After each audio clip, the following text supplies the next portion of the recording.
Hey, what's up you guys? It's Jack here again, aka Summoner6 with another video for you. In today's video, I'm going to help all you Valorant ranked players out there climb even faster. In today's video, I'm going to go over the best agents for you to one-trick in the form of my 1.11 patch tier list. Let's get into it. Before we get in the video, please make sure to smash the like button down below, turn that thing blue for the YouTube algorithm. Also, make sure to subscribe if you want to see more content like this one. Make sure to turn that notification bell on to get notified when any of my videos or comments go live. And speaking of comments, comment down below anything you like or dislike about the video, as well as any suggestions that can help you out or what you want to see. And with that, let's dive in. So, this is going to be my tier list for rated play in patch 1.11. And my philosophy of this is picking agents that are good to one trick, basically. Agents that have higher skill cap are generally going to have a higher priority for me, at least personally, as well as agents with unique aspects to their kit that makes them very strong, and that would need to be completely reworked or changed in order to make the agent worse. Along with that, it's agents who are just in general stronger than other agents at this point in time based off the patch notes. With that, we're going to start with S tier. I have 3 S tier agents for you, the top of S tier being Jett. So Jett's the top of my S tier for a few reasons. She has a lot of utility for being a duelist with her smokes as well as her multiple dashes to be able to outmaneuver even good crosshair placement. You would need hella good tracking in order to be able to keep up with her, unlike with Reyes, who can at least move in a somewhat predictable way. The other reason I pick Jett over other ones is her carry potential. She can 1v5 using her ultimate or even just the utility that she has at her disposal, and she can do things that other agents simply can't do. I mean, she has a passive. No other agents currently have a passive. So with that, I'm going to move on to number 2 in S tier, which is Omen. I think Omen is really strong, and one of the reasons I think he's so strong is he's essentially a duelist with controller utility, which makes him very, very good and also very unique. Not only does he have smokes that he doesn't have to purchase and starts each round with 2 of them that recharge throughout the round, which makes him the strongest controller in the game so far. But he also has a flash, which can't be dodged or looked away from in order to dodge it. You literally have to walk out of it, and it moves pretty fast. And he has teleports, not only in his ultimate, which can be used globally, but also up to 2 that he can use to get a pretty decent distance to reposition. And repositioning, especially at higher levels of play, is very, very important. That's mainly the reasons why I think that Omen should be the second highest graded agent on the list, at least so far.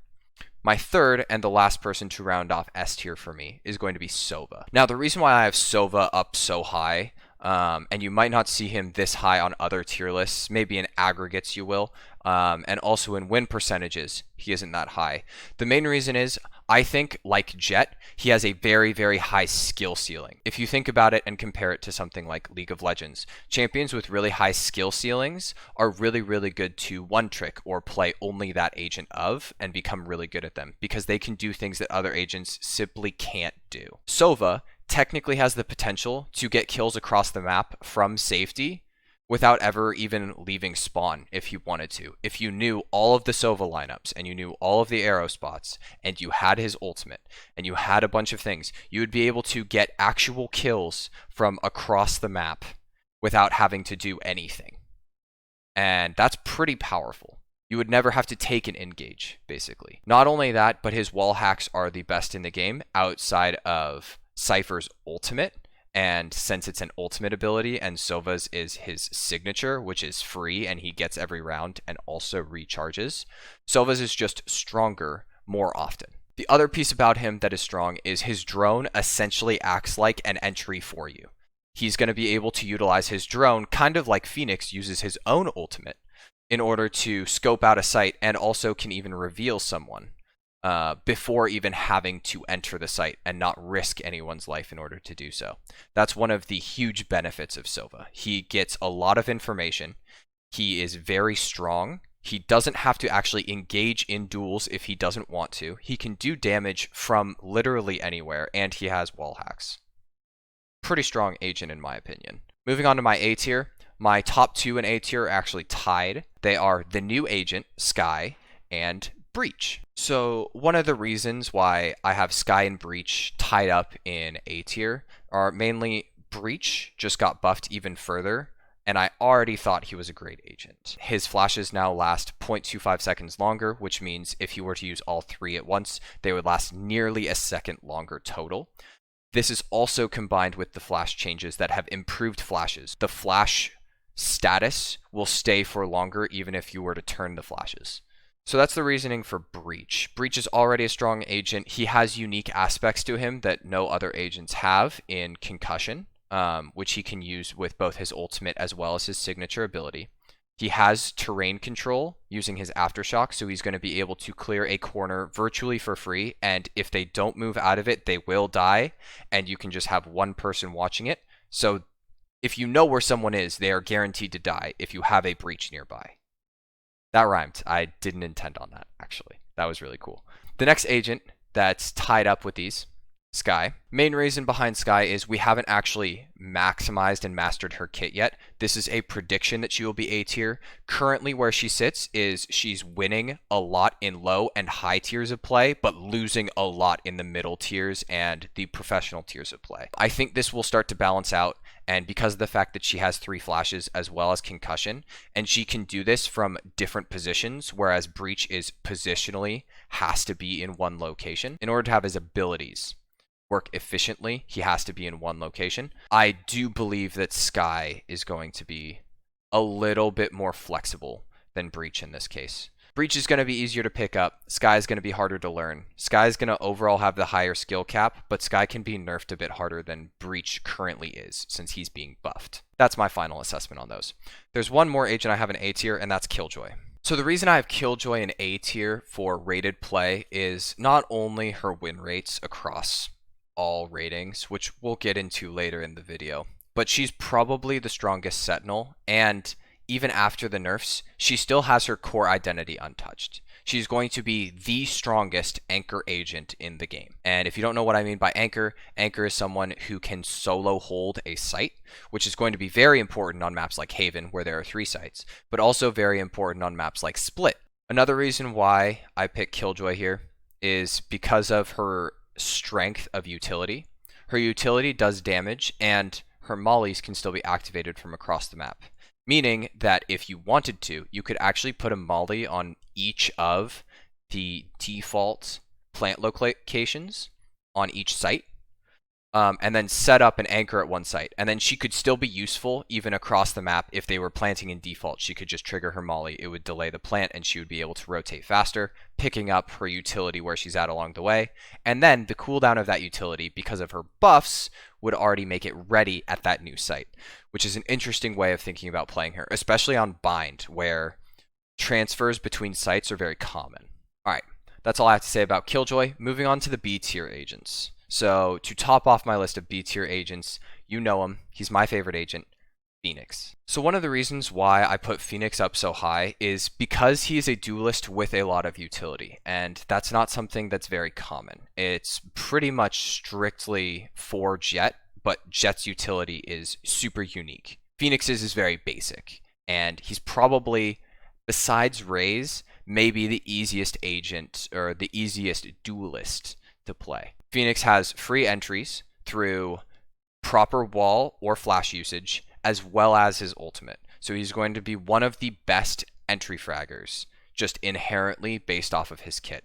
His kit is centered around getting on site, getting as many kills and information as possible, and then dying, basically. So you're not punished as hard for dying and going super aggressive.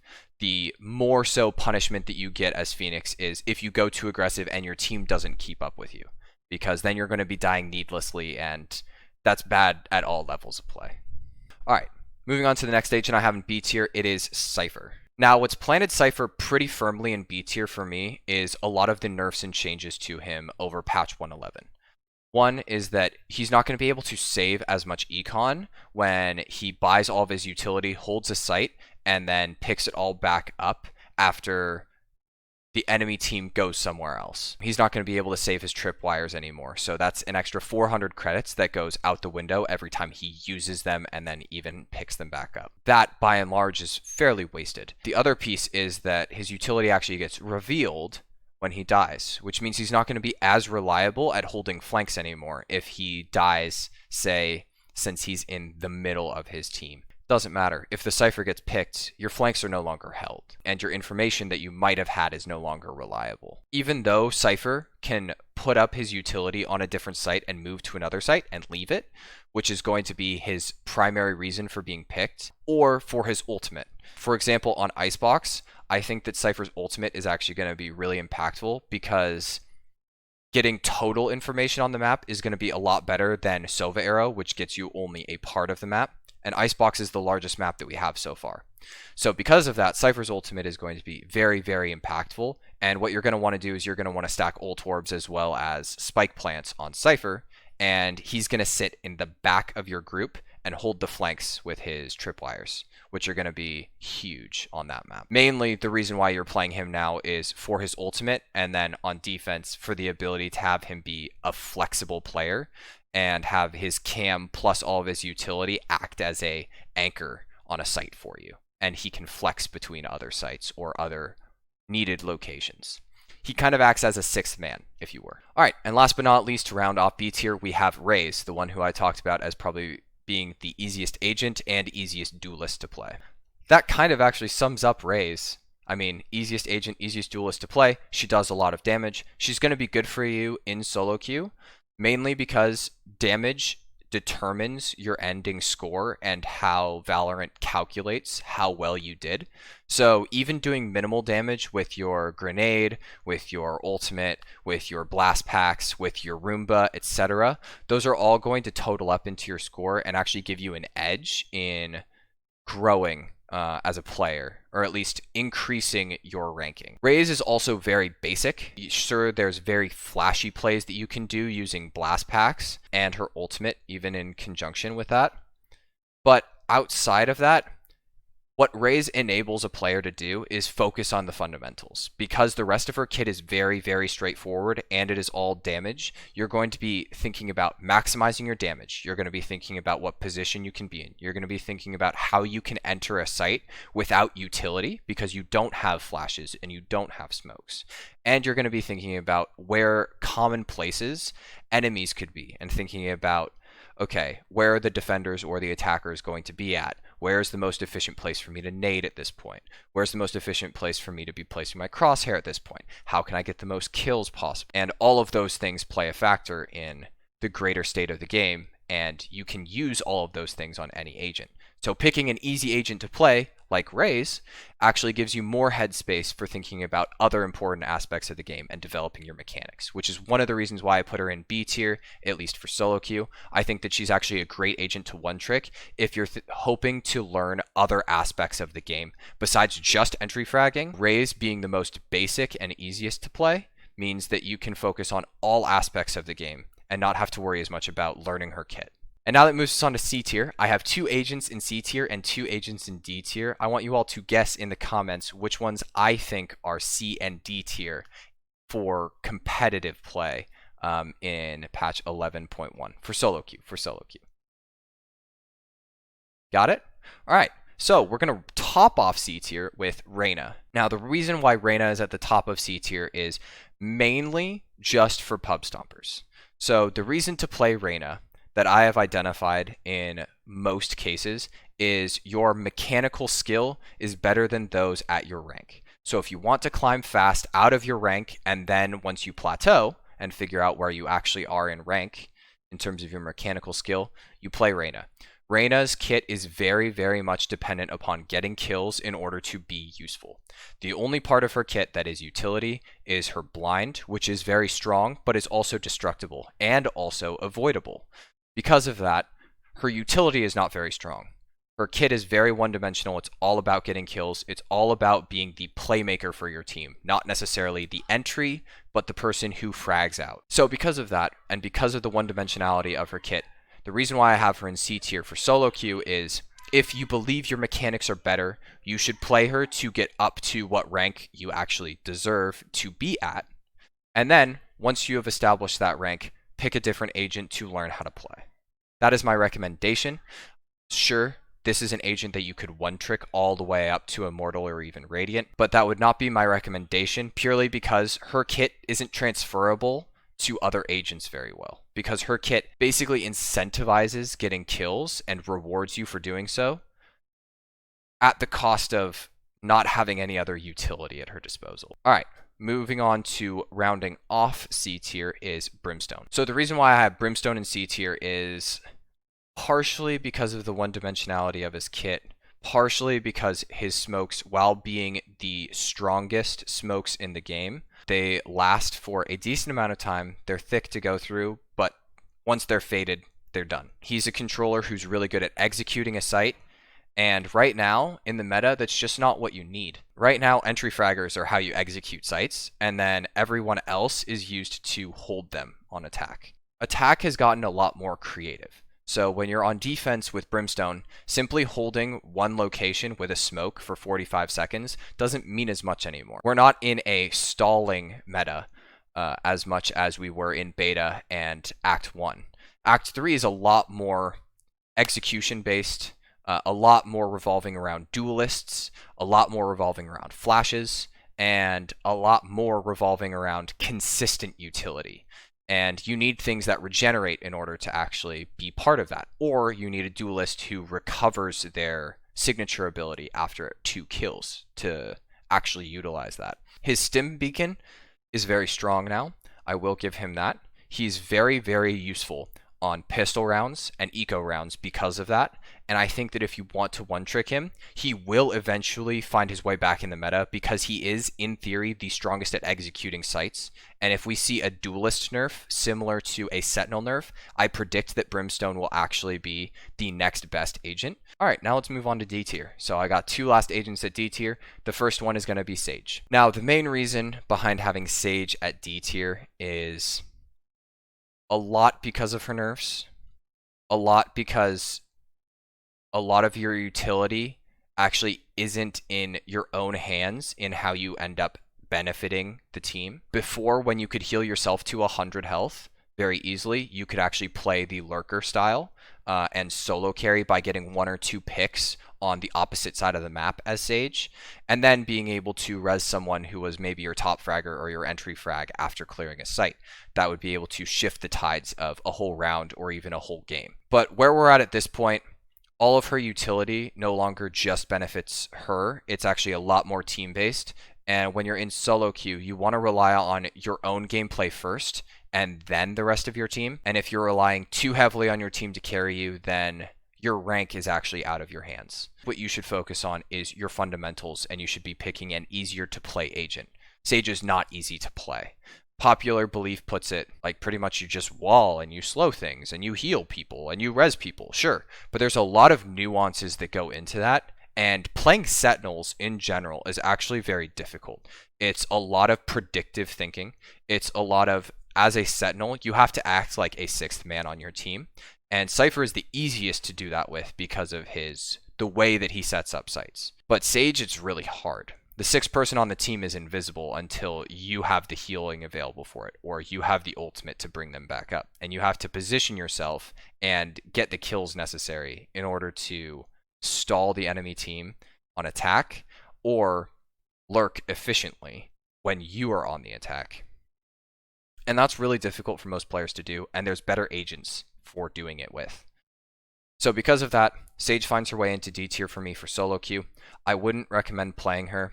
Moving on to our last one, which is, you guessed it, Viper. Now, one of the main reasons why Viper is D tier, and I'm gonna try to hammer this home, not only in solo queue, but also in other aspects of play, is because she hasn't been fully figured out as an agent yet. I want to hammer this really heavily home. She has a molly, which also grants vulnerability. She has a passive to her abilities, which is unlike anyone else in the game has, which is decay, which can reduce people down to 1 HP, which means they're one tap with literally anything. She has a wall which is global. It can go all the way across a map, which is going to make her really useful on maps like Icebox. And the way that she executes sights is very much mind gamey and involves a lot of forethought.